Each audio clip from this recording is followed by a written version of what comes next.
ফ্যাসিবাদের পতনের মধ্য দিয়ে বিএনপির এক দফা দাবি পূরণ হলেও যতদিন জনগণের ভোটের অধিকার নিশ্চিত না হচ্ছে ততদিন দেশে গণতন্ত্র প্রতিষ্ঠিত হবে না বলে মন্তব্য করেছেন বিএনপির স্থায়ী কমিটির সদস্য নজরুল ইসলাম খান। বিকেলে গুলশানে বিএনপি চেয়ারপারসনের কার্যালয়ে সমসাময়িক রাজনীতি, আগামী নির্বাচন ও পঞ্চদশ সংশোধনী সহ দেশের উদ্ভূত রাজনৈতিক পরিস্থিতি নিয়ে লিয়াজো কমিটির বৈঠক শেষে এসব কথা বলেন তিনি। এ সময় বিএনপির সাথে যুগপৎ আন্দোলনে অংশগ্রহণকারী দলের নেতাদের দাবি, সরকার যেভাবে নির্বাচনের রোডম্যাপ দিয়েছে তা গ্রহণযোগ্য নয়। সংস্কারের অজুহাতে নির্বাচন নিয়ে টালবাহানা রাজনৈতিক দলগুলো মানবে না বলেও জানান তারা। ফ্যাসিবাদ বিরোধী আন্দোলনের মতো আগামীতেও বিএনপির সঙ্গে কিভাবে কাজ করবে জোট, তা নিয়ে আলোচনা হয়েছে বলে জানান নেতারা।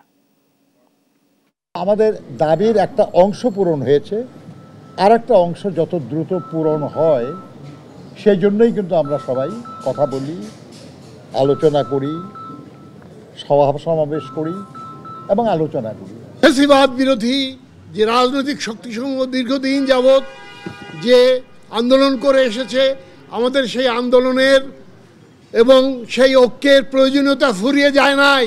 সুনির্দিষ্টভাবে নির্বাচনের ডেট তারিখ দিতে হবে এবং আমরা এটাও চাই যে সংস্কারের নামে কালক্ষেপণ করে নির্বাচন দেরি করা ঠিক হবে না।